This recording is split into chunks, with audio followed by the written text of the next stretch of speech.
이번 시간에는 세계적으로 사랑받는 큐비즘의 대가 조지 콘도에 대한 소개입니다.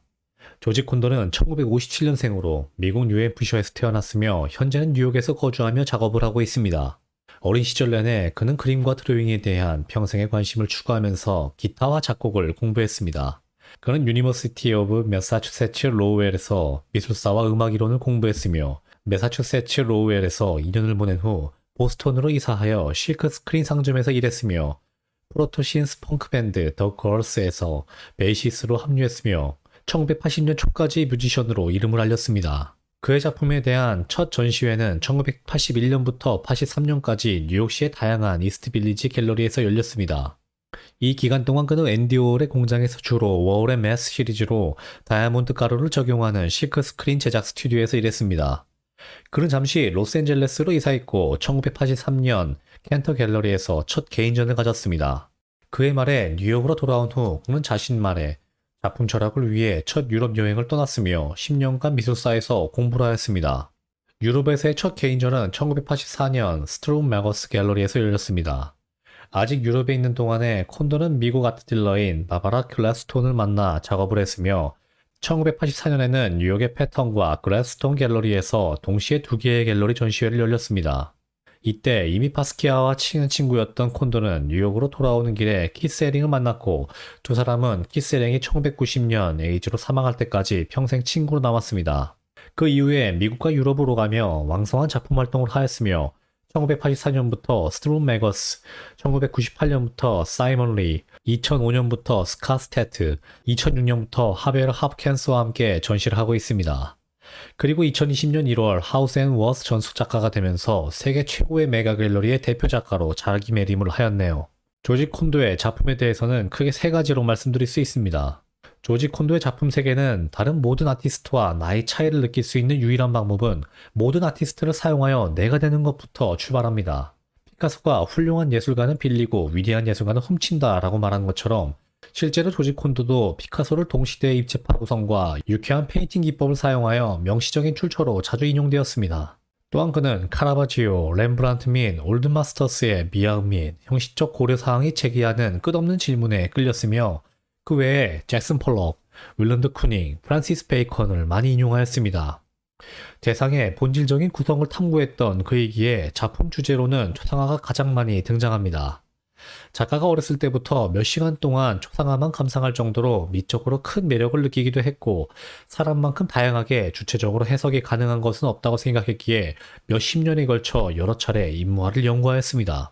그의 그림 사상 중에 하나인 아티피셜 리얼리즘은 개인의 주체성을 강조한 철학의 영향으로 그리고자 하는 대상을 제3자의 입장에서 풍경처럼 그려내는 것이 아니라 화가 자신의 개인적인 시선을 중심으로 명암이나 원근 대비를 강조해 그림을 그리는 계기가 됩니다. 그래서 보이는 대상을 물리적으로 묘사하는 것이 아니라 심리적 또는 철학적으로 해석해 대상의 진정한 본질을 그리고자 했습니다. 대상을 심리적 또는 추상적으로 해석을 하여 그려내는 것이 화가의 진짜 역할이라고 생각한 조지 콘도는 그의 이러한 사상을 아티피셜 리얼리즘이라고 정하고 보이는 대상을 그대로 그려내는 것보다 대상의 본질을 인지하고 탐구하는 그 숙고의 결과물을 그려내게 됩니다. 그리고 올더스 허슬리의 천국과 지옥의 책에 매료가 되었고 그의 사상들을 발전시키기 시작했는데요. 해당 책에서 안티프데스란 용어를 사용하는데요. 정반대의 지점이라 해석되는 이 용어는 우리의 인식과 대척점에 있는 무의식의 세계로 의미합니다. 안티포달 시리즈는 비대칭의 귀, 달걀 같은 눈, 광대 같은 코, 길어진 목을 가진 무의식 속의 존재들을 묘사하는데요. 조지 콘도가 무의식 속의 존재를 그리며 이 캐릭터들의 이름을 안티포달 빙잉스 또는 포드스라고 부르는 것도 얼더스 헉슬리의 상당한 영향을 받은 게 과장이 아니라 보여집니다. 인간 같으면서도 짐승 같고 귀엽다가도 자세히 보면 무섭기도 한 그런 모습의 작품은 우리가 현재 부르는 야수 시리즈가 해당 작품이 되겠습니다.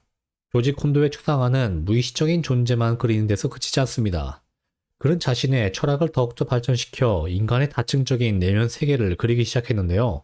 사람의 감정은 하나로 설명할 수 없으며 비춰지는 모습이 전부가 아니라는 생각을 통해 인간의 여러 면을 모두 보여주는 추상화를 그리기 시작했습니다. 이것을 사이콜로지컬 큐비즘이라고 명명하고 피카소가 인간의 물질적인 면을 한데 모아 그린 큐비즘의 심리적 해석이라고 정의를 내릴 수 있습니다. 그리고 그의 현재 작품 세계의 완성형은 드로잉 큐비즘입니다. 엘사 아빠도 콘도의 가장 좋아하는 그림이며 콘도의 가장 비싼 그림인데요. 특정 인물을 묘사하기보다 자신의 연구를 시각화하는 표면 역할을 하는 조지 콘도의 그림을 독특한 드로잉과 페인팅 과정을 통해 성격의 양면 또는 삼면을 동시에 볼 수 있고 내가 부르는 것을 포착할 수 있다는 걸 다양하게 표현하는 콘도의 구상 방식입니다. 작가에 따르면 내가 하고 싶은 것을 두 가지를 결합하여 드로잉과 페인팅 같은 수준으로 만들고 드로잉과 페인팅 사이에 실질적인 차이가 없도록 파스텔, 목탄, 연필 및 이 모든 다양한 드로잉 매체를 캔버스와 결합하여 그림과 그림이 함께 하나의 행복한 연속체가 존재할 수 있음을 보는 사람에게 경험이 될 수 있겠다라고 말한 것처럼 작품에는 자연스럽게 연결되는 다양한 세계관처럼 느끼게 해줍니다. 조지 콘도의 작품 가격 탑5는 다음과 같습니다. 1위는 2020년 7월에 크리스티 홍콩 경매였고요. 2m 정방형 사이즈의 멋진 작품으로 680만 달러에 낙찰이 되었습니다.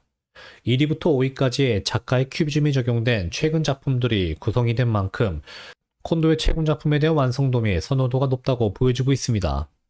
다음은 평균 낙찰가 및 캔버스 1호당 낙찰가에 대한 분석입니다. 조지 콘도는 2018년부터 엄청난 가격 펌핑이 있었으며 현재까지 가격이 유지되는 것을 볼 수 있습니다. 2018년부터 가격 펌핑이 있었던 이유는 여러 가지 있겠지만 당시에 작가의 전시가 없었습니다.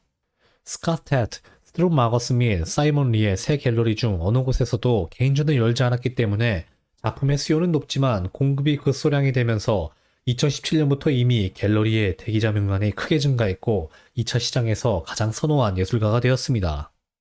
캔버스별로 차트를 나누어 보면 작가는 최근에 전 세계의 경기 침체에 따라 작품 가격이 조금 낮아진 것을 볼 수 있습니다. 2022년 11월 필리스 홍콩에서 경매한 10호 작품의 경우 토상이 괜찮음에도 25만 달러에 낙찰이 되었는데요. 2021년 10월 크리스티 뉴욕 경매에서 비슷한 사이즈의 작품이 40만 달러에 낙찰이 된 것만으로도 최근에 조금 아쉬울 수 있습니다. 2023년 2월 15일부터 4월 22일까지 하우즈 앤 워스는 웨스트 홀리데이에서 두 번째 로스앤젤레스 갤러리를 개장하면서 조지 콘도의 개인 전시를 할 예정입니다. 제목은 피퍼러 스트랭으로 로스앤젤레스의 전설적인 밴드 더 도어스의 1967년 히트곡에서 따온 것으로 인간의 보편적인 모습과 시간의 변화하는 흐름을 포착하는 것을 발견하게 될 것입니다.